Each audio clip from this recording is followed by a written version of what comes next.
Voici une version française de la présentation de Bruce Armstrong, durant laquelle il a détaillé les nouvelles fonctionnalités de Power Builder 2025. Nous allons voir ce qui a changé dans l'IDE de Power Builder et dans le code que vous pouvez écrire, en commençant donc par l'agenda de cette présentation. Les fonctionnalités de PB Compiler ont été intégrées dans PB Autobuild, l'utilitaire. On peut donc maintenant utiliser PB Autobuild pour toutes les compilations. Il y a maintenant un support pour les résolutions élevées, alors qu'on appelle DPI en anglais. On peut maintenant se connecter à PostgreSQL avec un pilote ADO.NET plutôt que ODBC. Appian fournit une mise à jour vers .NET 8 au lieu de .NET 6 et supprime la dépendance interne au framework .NET. Le client SMTP prend désormais en charge plusieurs types d'authentification. Les thèmes et les vues par onglet Tabbed View en anglais ont été améliorés et plusieurs améliorations ont été apportées au Data Window ainsi qu'au gestionnaire de sources, Source Control en anglais. On a apporté des améliorations au générateur de PDF ainsi qu'au support des applications utilisant plusieurs écrans. Et il y a maintenant une propriété placeholder pour les edit masks et les multiline edit. On verra ensuite les modifications qui ont été apportées à l'installeur de PB. Et enfin, on parlera des fonctionnalités abandonnées ou obsolètes. Donc, la présentation commence par quelques mots sur Bruce Armstrong dans la plus pure tradition américaine. Donc, Bruce travaille sur PB depuis bien longtemps, depuis la version 1. Il travaille aussi, il a des compétences en Oracle, PLSQL, Java, C#. Puis il a ajouté quelques mots sur l'entreprise pour laquelle il travaille.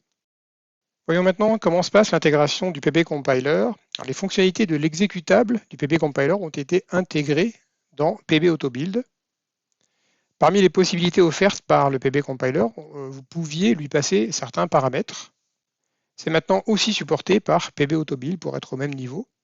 En ligne de commande, il suffit d'ajouter un paramètre /pbc après PB Autobuild, puis d'ajouter ensuite les paramètres que vous souhaitez implémenter. Et ensuite, PB Autobuild utilisera ces paramètres comme le faisait PB Compiler auparavant. Concernant les projets Power Builder et Power Client, PB Autobuild propose maintenant une option pour déployer uniquement. Donc si vous aviez déjà compilé le projet et que vous souhaitez simplement le redéployer, vous pouvez utiliser le paramètre /deploy pour éviter de recompiler le projet à nouveau. Regardons une petite démonstration de l'intégration du PB Compiler dans PB Autobuild. Pour voir les options PB Compiler pour PB Autobuild, il faut aller dans le Project Painter de Power Builder. Vous les trouverez ici, tout en bas. On remarque qu'il y a eu des changements. Il est maintenant indiqué que vous pouvez exécuter PB Autobuild. Et le paramètre /pbc est intégré en début du texte. On peut directement copier ce texte et on a une ligne de commande toute prête, sans aucune modification nécessaire. Donc voilà une application de démonstration des PFC avec sa librairie associée. Comme on peut voir ici, on n'a rien ajouté ni supprimé. On va juste utiliser PB Autobuild et coller les paramètres que l'on a préparés auparavant. Donc ici, on utilise le format solution, mais ça fonctionne aussi avec le format workspace. La seule différence, c'est que le format solution est environ 4 fois plus rapide que le workspace, donc préférable si vous avez le choix. Ça permet d'éviter évidemment d'attendre trop longtemps pour le build. Là, ici, ça prend un peu plus d'une minute et on peut voir que le build se fait comme avec le PB Compiler, sauf que ça passe maintenant donc par l'utilitaire PB Autobuild. Là, on est à la troisième étape, stage 3 en anglais, 4. Les étapes 3 et 4 s'exécutent après les étapes normales. Quelques avertissements sur les Excel. On fait ensuite une étape de linking et ça devrait se terminer d'une seconde à l'autre. Voilà, c'est fait. Donc, si on retourne, on voit les fichiers PBD avec un petit détail un peu agaçant. Peu importe où vous exécutez PB Autobuild, les fichiers PBD sont déposés dans le même dossier que les PBL. Donc, ils se trouvent ici dans le dossier des PBL. Ces dossiers ont été créés quand vous passez à une solution à la place des PBL du workspace avec un fichier par objet de ce qui était avant dans la PBL. Cette configuration utilise Autobuild avec le paramètre donc, /pbc. Donc ça, c'était pour l'intégration des options du PB Compiler dans PB Autobuild. On passe maintenant au support des hautes résolutions, plus exactement des hautes densités de pixels. Windows propose habituellement 5 niveaux de gestion des DPI, donc haute résolution, pour vos applications. Première option, c'est ce qu'ils appellent le mode Unaware. C'est le mode par défaut. Avec ce mode, Power Builder ne cherchera pas à ajuster la résolution de l'application selon la résolution du moniteur. Donc ça donnera des résultats qui peuvent être désagréables dans certains cas quand la taille de la résolution n'est pas adaptée. C'était le comportement par défaut jusqu'en 2022. La deuxième option, DPI Awareness, prend en compte cette fois-ci les DPI du système. Dans ce mode, l'application s'adapte dès le début au DPI du moniteur principal, mais ne réagit pas au changement du DPI. Les ajustements sont limités si l'utilisateur déplace par exemple l'application vers un autre écran. L'option suivante s'appelle Per Monitor DPI Awareness V1. Dans ce cas, l'application s'adapte partiellement au changement de DPI, mais avec certaines limitations. Ensuite, il y a Per Monitor DPI Awareness version 2. Avec ce mode, l'application s'adapte complètement cette fois-ci au changement de DPI. C'est donc le mode qui est recommandé par défaut. PB 2025 a été optimisé en particulier pour ce mode. Enfin, il y a une mise à l'échelle sans prendre en compte les DPI. Ce mode utilise le GDI, une ancienne techno de Windows, pour mettre à l'échelle l'application, mais ça peut générer une perte de netteté ou des textes ou des images dans certains cas. C'est une autre option. Elle peut être configurée via les nouvelles propriétés de l'objet application dans PB 2025 ou dans n'importe quelle version de PB. On peut aussi le faire via des APL à l'API de Windows ou avec un fichier manifeste qui est en fait un XML qui contient les paramètres nécessaires. Les deux dernières méthodes demandent un peu plus de travail. Pour ceux qui souhaitent approfondir, on va parler un peu plus des 5 options disponibles. Vous pourrez aussi explorer les liens qui s'affichent maintenant pour étudier ces options plus en détail, par exemple pour déterminer le meilleur réglage DPI pour votre application. Le premier lien couvre les 4 premières options dont on a parlé. Mais ce document ne traite pas de la mise à l'échelle GDI, c'est pour quoi Bruce a ajouté ce troisième lien. Il explique ce que fait la mise à l'échelle GDI et comment elle fonctionne. Et enfin, si vous souhaitez définir ces options avec un fichier manifeste, on pourra le voir plus tard, cette méthode permettra de configurer facilement les paramètres DPI dans vos applications. Bon, cela dit, il est peu probable que beaucoup d'entre vous choisissent cette méthode. La plupart des projets utiliseront probablement l'une des options intégrées à Power Builder 2025. Comme on l'a mentionné, il existe une nouvelle propriété IDPI Mode que vous pouvez définir directement dans l'objet application. Vous pouvez aussi utiliser la fonction set IDPI Mode pour configurer ce mode via un script, donc par programme. Comme vous voyez, il existe 6 valeurs, même s'il n'y en a que 5 modes DPI. C'est parce que les deux premières options, None et DPI Awareness, sont pratiquement identiques.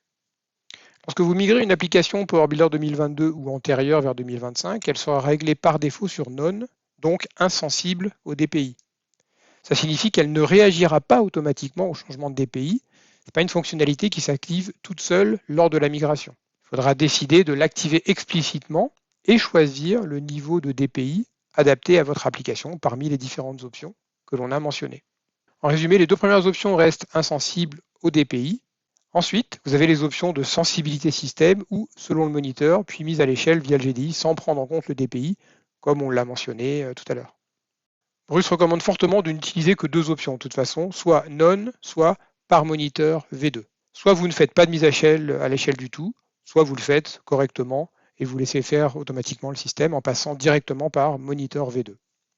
Si vous avez un fichier manifeste qui définit votre mode DPI, et que ce mode est aussi modifié via l'API de Windows ou via la propriété de votre application, sachez que la propriété de l'application aura toujours la priorité. En particulier, si votre paramétrage est autre que None, il s'appliquera et aucun autre réglage, y compris via l'API de Windows, n'aura d'effet. Pour configurer le mode dans un script avec setHideAPI Mode, vous devez définir la propriété de l'application sur None. Sinon, la propriété de l'application prendra le pas sur ce que vous essayez de faire avec ce script. Enfin, si vous passez par un script, il faudra définir ce mode avant qu'une fenêtre ne s'ouvre dans l'application. Sinon, ça n'aura aucun effet. Cette fonctionnalité ne marche que sous Windows 10 version 17.03 ou plus récente, ou sous Windows Server 2016 ou plus récente. Quand on parle de Windows 10, 17.03 ou plus récent, ça inclut aussi Windows 11. Ça fonctionne sur toutes les versions concernant Windows 11. Mais si vous êtes encore sur 10, il faut que ça soit au moins la version 17.03. Sinon, ça ne marchera pas. Dans ce cas, on reviendra au comportement de PB 2022, comme si l'option None était sélectionnée. Par ailleurs, si vous exécutez l'application depuis l'IDE de PB, vous ne verrez pas cet effet. Ça fonctionne uniquement quand l'application est compilée puis exécutée. Enfin, il y a une chose à noter. On a dit qu'on se focalisait principalement sur deux options. Si vous créez une nouvelle application Power Builder, par défaut, elle sera configurée sur l'option 4, c'est-à-dire par moniteur V2, qui est l'option recommandée. Si vous montez de version une application PB 2022 ou plus ancienne, par contre, elle sera configurée sur None. Bien sûr, on pourra le modifier ensuite dans la fenêtre des propriétés de l'application. Si vous utilisez le mode par moniteur V2, il y a un point qui aide votre application à gérer les changements de DPI, c'est que Windows envoie un message à la fenêtre principale à chaque fois qu'un changement de DPI est détecté. Il y a un événement avant le changement, un événement après, et un troisième événement au moment du changement de DPI. C'est ce troisième événement qui nous intéresse en particulier parce que ce message est envoyé aux fenêtres filles de la fenêtre principale. Donc pour bien gérer ce point, il faut surveiller cet événement depuis la fenêtre principale de l'application. Il faut capturer l'événement WMPI. Il n'existe pas encore d'événement PB correspondant. Donc si vous devez réagir aux notifications de mise à l'échelle ou de changement de DPI, vous devez les capturer via l'autre événement de Windows. On verra comment faire ça pendant la démo. Pour les deux premiers événements, les paramètres WPARM et LPARM n'ont pas de signification, ils sont donc toujours à 0. Et ce qui est important, c'est que pour l'événement WMDPI Changed, ces paramètres sont utiles. Le WPARAM, par exemple, contient deux valeurs. La première moitié correspond au nouveau DPI pour l'axe Y et la seconde au DPI pour l'axe X. En gros, c'est un long qu'il faut diviser en deux. Pour Windows, ces deux valeurs sont toujours identiques. Il n'y a pas de réglage DPI différent sur les axes pour Windows. Ensuite, LPARAM est une recommandation de Windows pour les nouvelles positions et tailles de la fenêtre principale en fonction du DPI actuel. On peut lire cette valeur, puis ajuster la taille et la position de la fenêtre PB en conséquence. C'est ce que recommande Windows. Comme mentionné, il n'existe pas encore d'événements PB qui correspondent à ces notifications. Donc, dans cet exemple, on vérifie le numéro de message dans l'événement autre, puis on traite uniquement le message WMDPI Changed. On y appelle une fonction dédiée qui gère les changements de DPI et qui ajuste l'application en conséquence. Voici comment on décode les paramètres. Donc, le paramètre WPARAM est une valeur longue divisée en deux parties, une pour le DPI X, une pour le DPI Y. On crée une fonction convertNumber to binary string qui divise cette valeur et convertit les résultats en nombres décimaux. Ça donne les valeurs numériques exactes pour chacun des deux axes. Ensuite, on utilise un paramètre nommé rect. En fait, LPARAM pointe vers une structure rectangle en mémoire. On charge cette structure en mémoire et on la map vers une structure Power Builder contenant 4 valeurs distinctes pour pouvoir après ensuite les utiliser. Ensuite, on redimensionne la fenêtre selon les valeurs du rectangle et en faisant ça, on applique les recommandations de Windows pour avoir la taille optimale. Voyons maintenant la démo en action. Pour illustrer le HiDPI, Bruce a préparé deux applications qui utilisent la même bibliothèque commune. Dans la première, le support DPI est désactivé, alors que dans la seconde, il est configuré sur la valeur 4.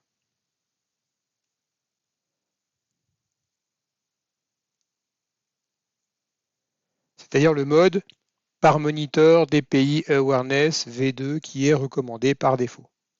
On va d'abord voir comment ça fonctionne. Ensuite, on verra le code qui gère dynamiquement les changements de DPI. On verra comment réagir aux modifications de DPI en temps réel. Commençons par la démonstration de base. Voici l'application. Nous avons deux fenêtres, l'une sans la gestion du DPI, l'autre avec le support du DPI activé. Sur ce moniteur, elle s'ouvre avec des tailles légèrement différentes. Prenons d'abord celle qui n'a pas de support DPI. En fait, les deux font 2528 par 1432 pixels. Maintenant, on prend celle qui gère le DPI et on la déplace vers l'autre moniteur.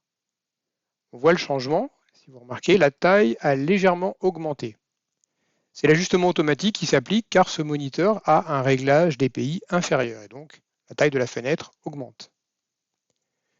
Si on la ramène sur le premier moniteur, elle reprend sa taille initiale. Donc ça, c'est le comportement standard dans Power Builder. Comme on l'a mentionné un peu avant dans les slides, Bruce a ajouté du code qui réagit à l'événement WMDPI changed. Et quand cet événement survient, il analyse la réponse pour déterminer la taille idéale de la fenêtre et il la redimensionne en conséquence. Windows suggère la taille optimale et il utilise cette information pour ajuster automatiquement la fenêtre et ses contrôles. Donc ce code redimensionne aussi tous les contrôles quand la taille de la fenêtre change. On va maintenant activer cette fonctionnalité et déplacer la fenêtre vers l'autre écran. On voit que la taille est légèrement différente. La logique de redimensionnement n'est pas parfaite. On voit que ce contrôle dépasse un petit peu, par exemple, sur celui qui est à côté.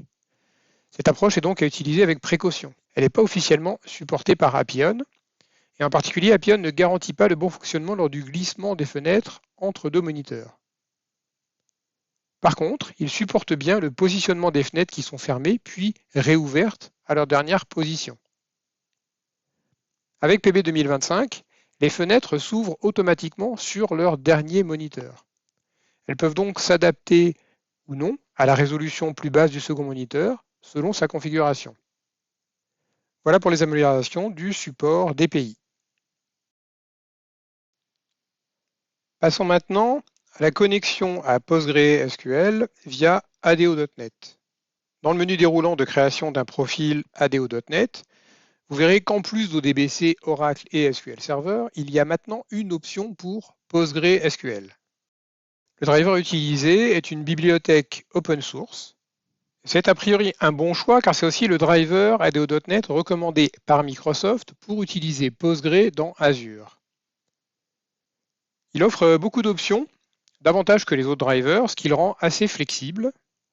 La connexion PostgreSQL via ADO.NET propose des options qui n'existaient pas avec le driver ODBC en particulier. Dans l'onglet spécifique au driver, vous découvrirez de nouvelles options. Il y a des paramètres pour le chiffrement, la sécurité, le pooling, les timeouts, le keep alive et les performances. Vous avez même des options de failover et de load balancing, ce qui est très important évidemment pour les projets qui ont des contraintes de permanence de service. Et tout ça n'est pas disponible par contre avec le pilote ODBC. C'est donc une amélioration importante pour les gens qui s'en servent. Et par ailleurs, les ingénieurs d'Appian pourront améliorer le support des procédures stockées dans les versions futures. Les pilotes ODBC sont limités sur ce point, mais ADO.NET offre plus de possibilités. On va voir maintenant PostgreSQL avec ADO.NET en action. Donc Bruce ouvre ici deux instances de Power Builder 2025. Celle qui est en bas à droite est connectée à PostgreSQL avec le nouveau pilote, donc ADO.NET. Le pilote lui-même n'est pas nouveau, mais c'est la première fois qu'on peut l'utiliser avec Power Builder et PostgreSQL. L'instance en haut à gauche, elle, est connectée à PostgreSQL via ODBC. À première vue, les deux interfaces sont assez similaires. Leurs fonctionnalités de base sont identiques. On peut, par exemple, cliquer sur une fonction et voir la syntaxe d'une procédure stockée sans problème.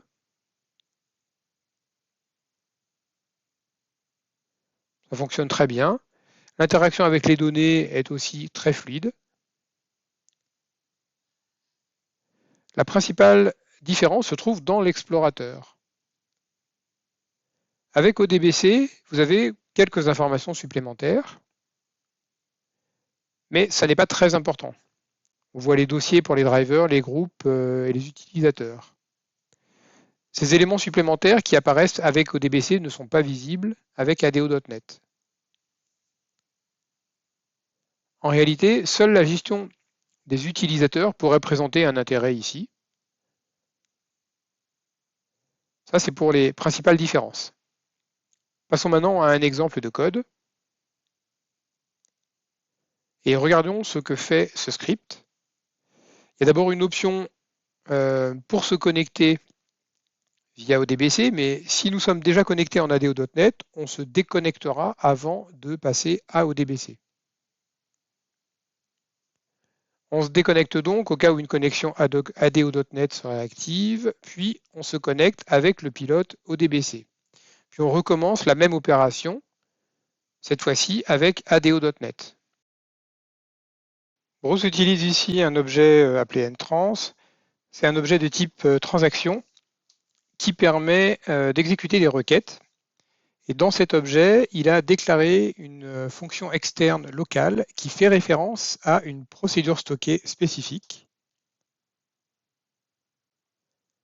Et dans l'objet application, le SQL-CA est configuré pour être créé à partir de cet objet entrance. Ça permet d'appeler les procédures stockées comme des méthodes de SQL-CA. C'est ce que Bruce utilise dans ce script d'exemple. Ensuite, il y a une data window basée sur une procédure stockée qu'il appelle depuis le script. Et dans un autre script, il charge une data window avec une colonne entité. Il fait un insert, puis une mise à jour. Enfin, il teste une requête dynamique avec les deux pilotes. L'objectif est de vérifier que toutes les fonctionnalités sont disponibles aussi bien avec ODBC qu'avec ADO.NET sans perte de fonctionnalité. Maintenant, on lance l'application. On commence par se connecter via ODBC, faire un appel RPC, ça fonctionne bien. On récupère alors la data window depuis la proc stockée. Cette opération crée automatiquement la ligne supérieure et la sauvegarde dans la base. Une colonne identité a été générée depuis le SQL, puis ensuite le SQL dynamique a été exécuté. Tout fonctionne parfaitement avec ODBC. Maintenant, on passe à ADO.NET. L'application est maintenant connectée via ADO.NET. On fait un appel RPC, ça fonctionne. On exécute l'appel de mise à jour via la proc stockée. Ça fonctionne aussi très bien. Par contre, il y a un problème avec la colonne identité dans la data window. La ligne est bien créée, mais on obtient un message d'erreur lors de la mise à jour.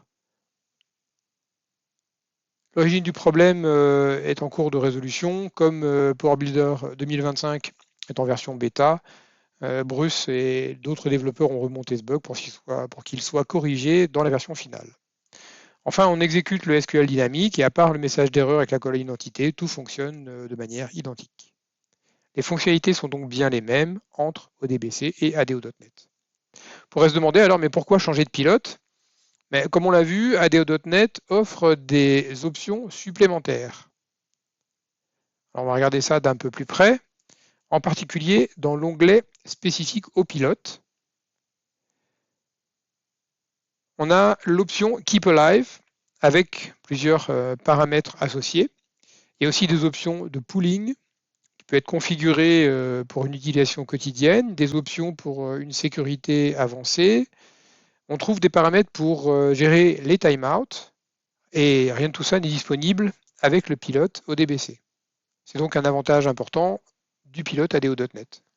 L'autre bénéfice, comme on l'a mentionné plus tôt, c'est son meilleur support des procédures stockées.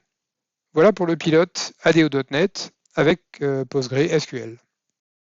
Passons maintenant à la mise à jour vers .NET 8 et à la suppression du framework .NET. Dans la version 2025, toutes les fonctionnalités qui utilisaient .NET 6 ont été mises à jour vers .NET 8. Si .NET 8 n'est pas déjà installé sur votre PC, l'installeur de Power Builder s'en chargera. Le support d'Excel 12 qui nécessitait auparavant le .NET Framework 4.8 utilise maintenant aussi .NET 8. La dépendance au .NET Framework est donc supprimée et tout fonctionne maintenant uniquement avec .NET 8. Pour autant, certains composants nécessitent encore le .NET Framework 4.8, le Runtime Packager qui concerne surtout les développeurs et non les utilisateurs finaux, et le contrôle Data Window Blob.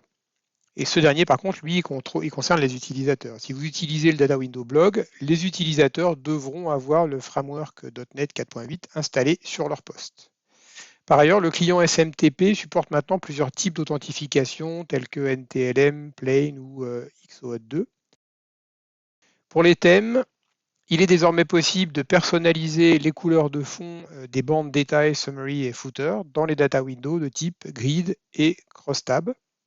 Idem pour la couleur de fond des bandes header, detail, summary, footer pour les data windows crosstab, grid, freeform, group, N9, tabular et TreeView ainsi que la bordure des drop-down data window. Ces nouvelles options sont définies dans le fichier JSON du thème et permettent d'aller un peu plus loin dans la personnalisation de l'IHM. Pour les vues par onglet, donc les Tab View, on peut maintenant les activer ou les désactiver pendant l'exécution. Ça se fait avec un script, comme on va le voir maintenant. Voici un exemple de cette fonctionnalité avec une petite démonstration. Alors voici un exemple. Pour simplifier, Bruce a placé son code dans cet événement clicked et il a créé un item de menu qui peut être coché ou décoché.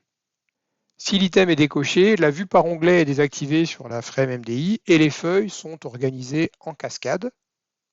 Et s'il est coché, les vues par onglet, les Tab View, sont activées et donc toutes les feuilles sont maximisées. Donc maintenant on exécute l'application. La frame apparaît, on ouvre quelques feuilles. Au démarrage, les feuilles ne sont pas dockées, elles sont flottantes, MDI classique. Et si on clique ici, elles vont passer en mode docké, donc Tab View. Et si on retourne dans le menu pour décocher l'option, on revient dans ce cas-là au mode MDI standard. Ça permet aux utilisateurs de choisir dynamiquement l'apparence qu'ils préfèrent, selon qu'ils préfèrent une MDI classique ou des vues par onglet dockées. Donc les deux options sont disponibles. Voilà pour les améliorations de la vue par onglet. Passons maintenant aux améliorations des data windows. Il y en a principalement deux. La première concerne la façon dont le Data Window Painter gère les propriétés de mise à jour quand vous modifiez le select de la data window, c'est-à-dire la façon dont il réagit au changement de la requête SQL. Avant, même une petite modification du SQL pouvait entraîner un effacement de toutes les propriétés de mise à jour de la data window. Le problème est maintenant corrigé. Les propriétés de mise à jour sont conservées à chaque fois que c'est possible au minimum. La seconde amélioration est une nouvelle fonction pour sauvegarder une data window avec sa mise en forme dans un fichier Excel. Si votre data window contient des lignes totales, par exemple, elles seront aussi exportées. Et quand les cellules contiennent des valeurs calculées par des formules, les valeurs seront exportées, alors uniquement les valeurs, pas les formules. Et le fichier Excel contiendra donc uniquement le résultat des calculs. Si vous voulez reproduire les formules dans Excel, dans ce cas-là, on doit les ajouter manuellement après l'export. Voyons maintenant une démonstration de ces nouvelles fonctionnalités. La première concerne donc les paramètres de mise à jour.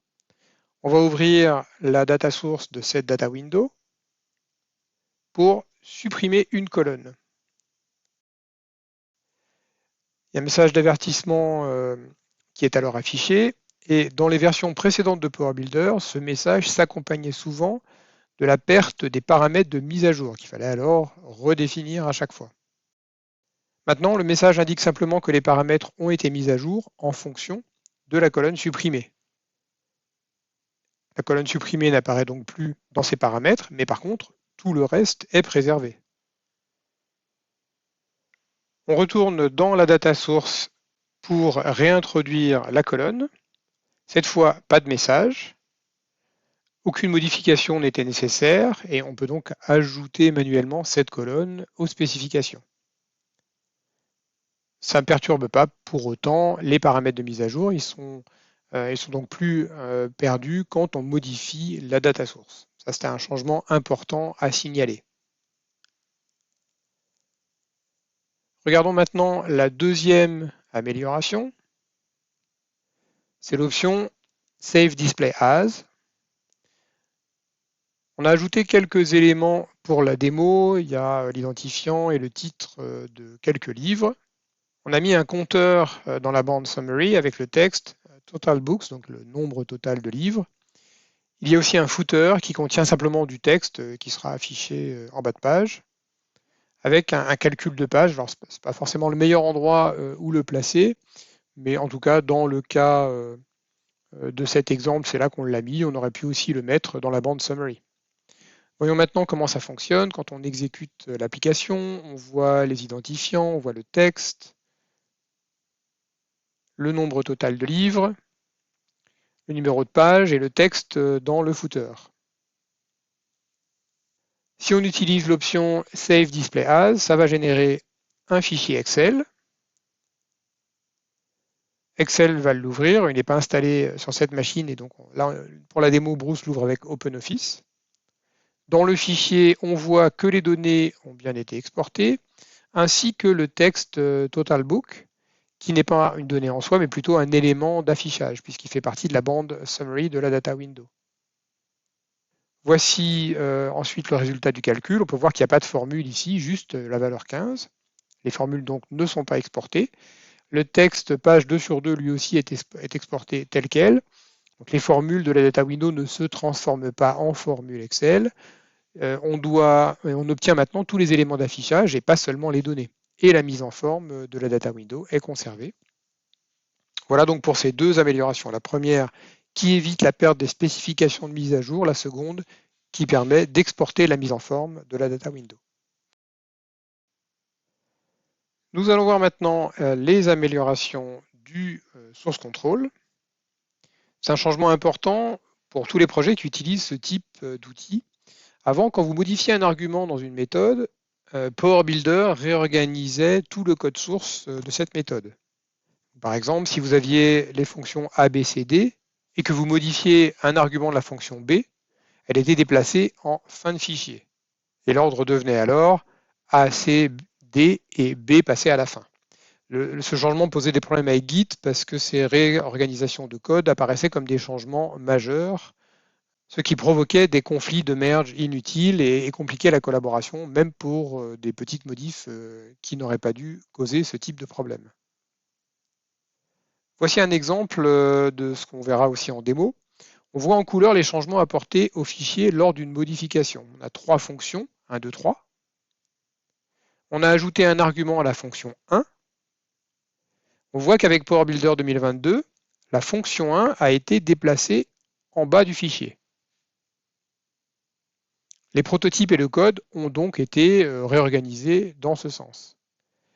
Il y avait donc des changements importants dans ce fichier alors qu'en fait il s'agissait d'une simple manipulation.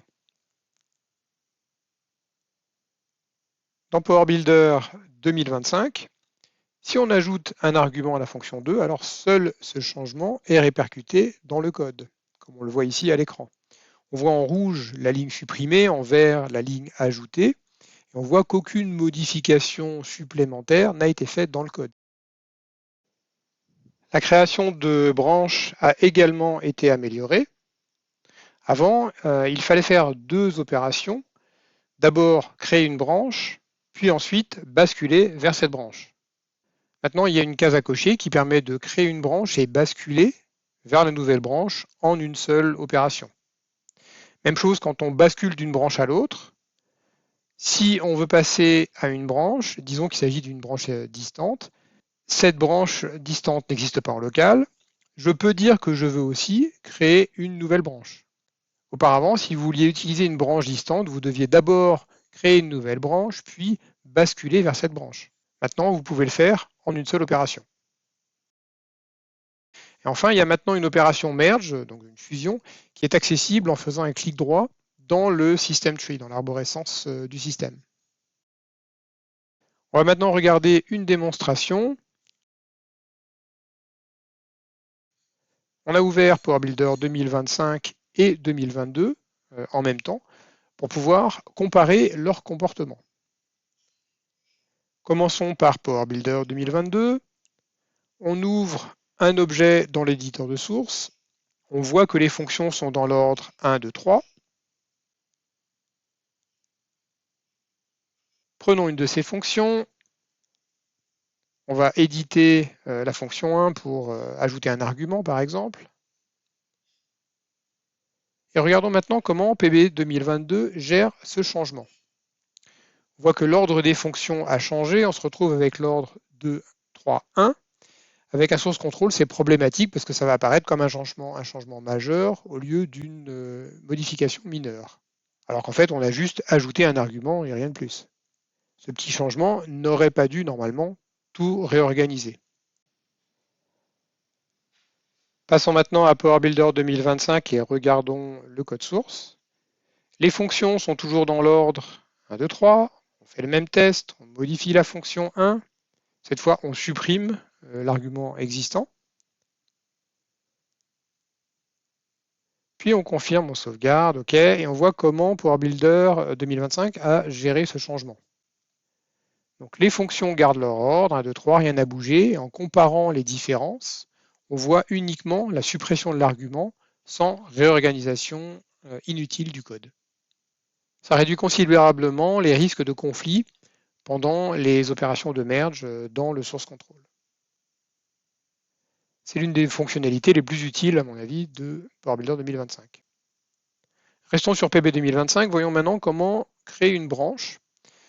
On est ici sur une branche principale du référentiel local. Il y a 2 autres branches sur le serveur distant. On peut cliquer sur Créer une branche. On choisit la branche A. Son nom est automatiquement utilisé comme nom pour la nouvelle branche locale. Par défaut, le nom de la branche locale est identique à celui de la branche distante.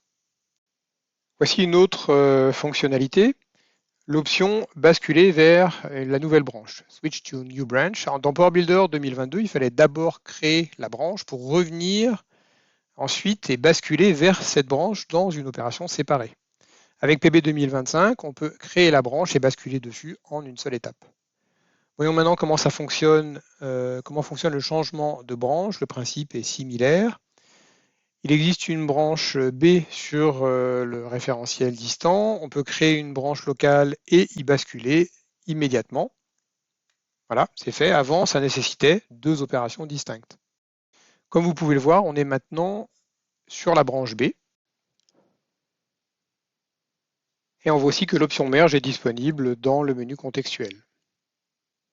Voilà pour les améliorations du source control dans Power Builder 2025. Passons maintenant aux améliorations et aux nouveautés du générateur de PDF. Il y a 2 améliorations principales. La première, c'est la possibilité de créer des objets de type formulaire PDF interactive. La seconde, c'est l'import de blobs dans un document PDF. Il faut savoir qu'avec Power Builder 2022, on pouvait déjà créer des formulaires PDF via le contrôle Rich Text Edit. Il fallait d'abord créer le formulaire dans Rich Text Edit, puis l'enregistrer en PDF pour le rendre interactif. Ce n'était pas une méthode très intuitive et maintenant tout ça est rendu plus simple avec le générateur de PDF. La création est beaucoup plus naturelle. Pour ajouter des formulaires dans vos PDF, on va simplement utiliser le générateur. Il propose d'ailleurs plusieurs types de champs. Des checkbox, combo box, list box, push button, radio button et puis bien sûr des edit box. Plus d'autres fonctionnalités qu'on va voir. On va regarder un exemple plus en détail. Voilà un exemple de code avec lequel on va tester la création d'un formulaire interactif. C'est un formulaire assez simple, mais qui illustre assez bien le concept. Voilà comment on crée une checkbox. On définit ensuite ses propriétés, puis on l'ajoute au formulaire. Sur cette ligne, on voit comment on l'intègre dans le formulaire. En plus de ces 6 types de champs, il y a aussi des groupes de champs de formulaire PDF. Ces groupes permettent d'organiser vos champs dans le formulaire. Il existe aussi un type spécial de push button pour les formulaires PDF. Il peut être associé à des actions. Il y a 3 types d'actions en fait, disponibles dans les PDF. La première, PDF Action JavaScript, exécute, comme son nom l'indique, un script JavaScript. La deuxième permet d'ouvrir le menu du PDF Viewer. Et la troisième, Reset Form, réinitialise, comme son nom l'indique, tous les champs du formulaire. Donc, par exemple, si un utilisateur commence à saisir un formulaire et il souhaite recommencer en cours de saisie, on peut utiliser à ce moment-là un bouton, Reset Form, qui va effacer toutes les données saisies jusqu'à présent dans le formulaire. L'autre nouveauté permet d'importer un PDF stocké dans un blob. On voit ici un exemple dans lequel on lit un fichier PDF dans un blob, puis on l'importe dans le PDF final. C'est un exemple assez basique, mais il illustre assez bien le concept. Mais dans une vraie application, ce blob pourrait venir d'une base de données ou d'un service web, par exemple. C'est pourquoi il est important de pouvoir importer directement ce blob dans le PDF sans passer par des étapes intermédiaires. Et en particulier, on n'a pas besoin de créer un fichier temporaire à partir du blob avant de l'utiliser. On peut maintenant directement utiliser le blob et l'importer dans le PDF. On passe maintenant à une démo de ces améliorations du PDF Builder. On retrouve ici la création de formulaires PDF et l'importation de blobs PDF dans un document. Commençons par voir le code pour la création d'un formulaire. Voici l'élément principal. On peut ajouter une checkbox au formulaire PDF. On peut aussi ajouter d'autres éléments, comme les groupes qu'on a mentionnés un petit peu plus tôt dans les slides. Les boutons peuvent être associés à des actions PDF. On définit ici les propriétés pour différents éléments. Ici, par exemple, un champ de texte PDF. Ici, pour une checkbox. On ajoute ces éléments à une page et puis on va sauvegarder. Voici maintenant le code pour importer un blob directement dans un PDF. Dans le cadre de cette démo, on prend le blob à partir d'un fichier local, qu'on lit comme un blob, donc, puis on l'importe dans le document PDF. En pratique, cette étape n'est pas nécessaire puisqu'on peut importer directement le PDF, mais cet exemple montre que le blob peut provenir d'autres sources, comme on l'a dit, comme des services REST par exemple, ou une base de données. L'objectif, c'est d'éviter d'avoir à sauvegarder ces blobs dans des fichiers temporaires avant de les lire pour ensuite les traiter, etc. On peut maintenant directement les importer dans le PDF. Passons à la démonstration. On va créer un formulaire PDF et on voit ici la checkbox que l'on peut cocher et décocher. C'est un exemple très simple de formulaire pour illustrer cette fonctionnalité. On pouvait déjà créer des formulaires avec Rich Text Edit et cette méthode reste disponible, mais c'est beaucoup plus logique d'utiliser maintenant le PDF Builder. PDF Builder offre plus de fonctionnalités comme les actions et les groupes de champs dont on a parlé un peu avant. Voyons maintenant l'import d'un blob PDF directement dans un document. Donc on a ici un document vide et dans cet exemple, l'application lit le blob importé depuis un fichier. Mais l'important, c'est qu'il s'agit surtout d'un blob et on a pu l'intégrer directement dans le document PDF. Voilà pour les deux principales améliorations du PDF Builder. Parlons maintenant du support des configurations multi-écran. Prenons un exemple. Alors, la fenêtre qu'on voit ici à droite est sur le moniteur secondaire et celle qui est à gauche sur le moniteur principal. On a déplacé auparavant l'IDE de Power Builder vers le second moniteur, puis on a ouvert une boîte de dialogue. On voit que la boîte de dialogue s'est ouverte sur l'écran principal et pas sur l'écran secondaire où l'IDE avait été déplacé. Voici maintenant le comportement de Power Builder 2025. Si l'IDE est sur un moniteur secondaire, les dialogues s'ouvrent sur ce même moniteur. Et c'est bien ça le comportement que l'on souhaite obtenir. L'IDE va donc mémoriser maintenant le dernier moniteur utilisé et va s'y ouvrir la prochaine fois. Les applications Power Builder font maintenant de même, elles se souviennent de leur dernier moniteur.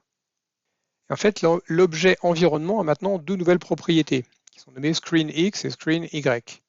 Power Builder ne voit en fait qu'une seule grande zone d'affichage qui inclut tous les moniteurs, et non pas deux moniteurs séparés. Il ne les distingue pas individuellement. Les propriétés Screen X et Y indiquent où se trouve l'application dans cette grande zone multi-écran. Pour illustrer le concept, voici une image. On voit, en fait, Power Builder ne voit que cette grande zone d'affichage. Il ne distingue pas les deux écrans. Et les valeurs Screen X et Y indiquent la position actuelle de l'application dans cet espace. Donc, si vous connaissez les dimensions de vos moniteurs, vous pouvez déterminer sur lequel se trouve l'application. Il suffit donc pour cela de vérifier si les coordonnées X et Y correspondent à la zone du premier ou du second moniteur. Ça vous permettra de savoir sur quel écran se trouve en ce moment l'application. Voyons un exemple de gestion des doubles écrans.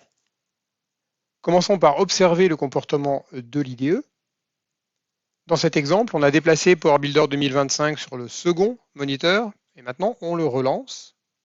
L'écran de démarrage apparaît bien sur le second moniteur et l'IDE s'affiche lui aussi sur le second moniteur. Il se souvient donc du dernier moniteur utilisé et s'y ouvre à nouveau automatiquement. Si j'ouvre maintenant une boîte de dialogue, elle s'ouvre aussi sur le second moniteur. C'est donc bien le comportement attendu. Il prend en compte l'emplacement actuel de l'IDE et tout se passe par défaut sur le moniteur où se trouve l'IDE. Si on fait la même chose avec Power Builder 2022, par contre, l'écran de démarrage apparaît sur le moniteur principal, mais l'IDE s'ouvre sur le second. Il ne se souvient donc que partiellement de son emplacement, et quand on ouvre une boîte de dialogue, elle s'ouvre sur le premier moniteur, alors qu'on l'attendait sur le second. Voyons maintenant le comportement des applications. Voici une application compilée avec Power Builder 2022. On l'ouvre, elle s'affiche sur le moniteur principal, on la déplace sur le moniteur secondaire, on la ferme, on l'ouvre à nouveau, et elle réapparaît sur le moniteur principal. Elle ne se souvient pas de sa dernière position. Alors que la même application avec 2025 s'ouvre sur le moniteur secondaire, parce que c'est là qu'on l'a ouvert la dernière fois. Si on la déplace sur le premier moniteur et qu'on la ferme, et qu'on l'ouvre à nouveau, à ce moment-là, elle revient bien sur le premier moniteur. Et ainsi de suite, si on la déplace sur le deuxième moniteur, qu'on la ferme et qu'on l'ouvre à nouveau, elle se rouvre au bon endroit, etc. Bref, tout ça fonctionne bien mieux maintenant avec PB 2025. Le point suivant sont les attributs X et Y. Donc, on pourrait croire que les attributs X et Y se mettent à jour constamment lors des déplacements de fenêtres, mais en fait, ça n'est pas le cas.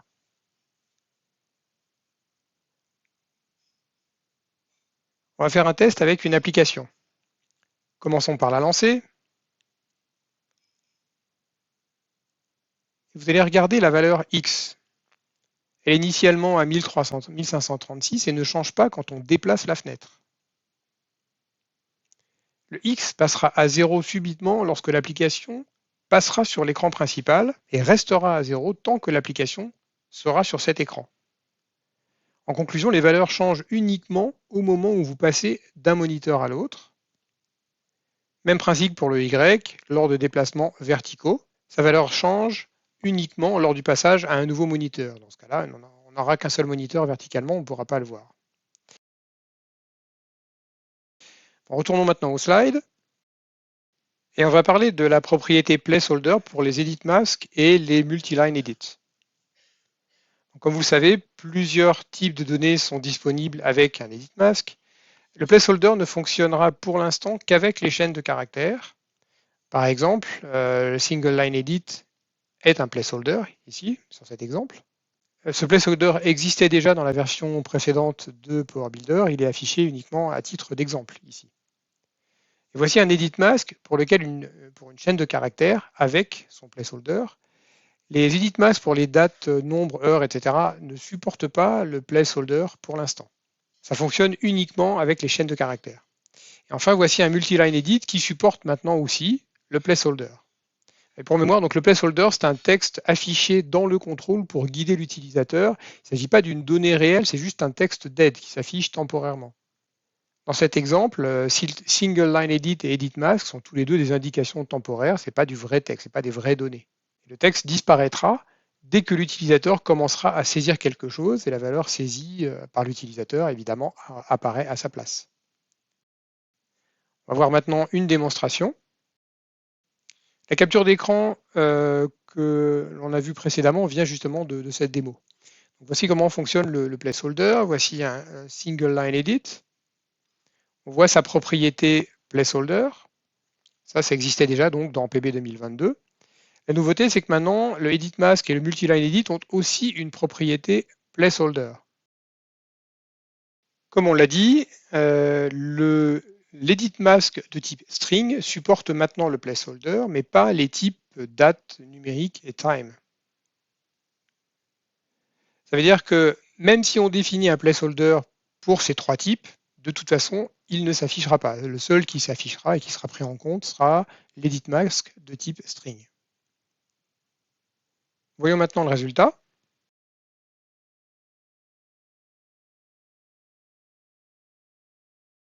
On voit bien que le placeholder disparaît dès que le contrôle a le focus. Et réciproquement, il réapparaît si aucun texte n'est saisi dans ce champ. Si on saisit du texte, le placeholder disparaît et réciproquement, si on supprime ce texte, bien sûr, il réapparaît. Pour les propriétés date, numérique et time, la propriété placeholder, on le voit ici, n'a aucun effet. Donc en résumé, le placeholder fonctionnait avec le single line edit depuis PB 2022 et maintenant depuis 2025, il est disponible aussi pour les edit masks de type string et le multi-line edit. Voilà pour la propriété placeholder dans les masques de saisie. On va maintenant parler des changements dans l'installeur de PB et des fonctionnalités obsolètes ou abandonnées. Pour l'installeur, voici la liste des modifications. Seules les versions PB encore supportées sont maintenant disponibles. On a donc 2019 R3, 2022 GA, R2, R3 et 2025. Les versions antérieures, elles, ne sont plus supportées par l'installeur, parce qu'elles sont maintenant obsolètes, et ça ne veut pas dire qu'elles ne sont plus accessibles. Vous pouvez toujours les obtenir, mais pas via l'installeur de Power Builder. Il faut passer par le centre de téléchargement de Appian. Vous vous connectez à votre compte et vous trouverez les liens pour tous les anciens installeurs. Pour les versions plus anciennes, si vous souhaitez continuer à les utiliser. SnapDevelop n'est plus intégré à l'installeur de Power Builder, il a son propre installeur et il faut maintenant le télécharger depuis le site dédié à SnapDevelop. Un nouveau projet .NET Data Store est maintenant disponible, il apparaît avec les autres programmes Power Builder.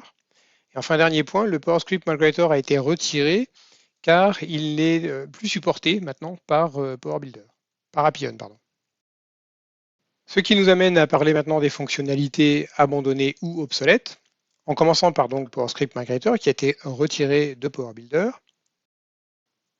Pour mémoire, les fonctionnalités abandonnées sont celles qui sont retirées du produit, et les fonctionnalités obsolètes sont toujours disponibles mais pourraient disparaître dans le futur.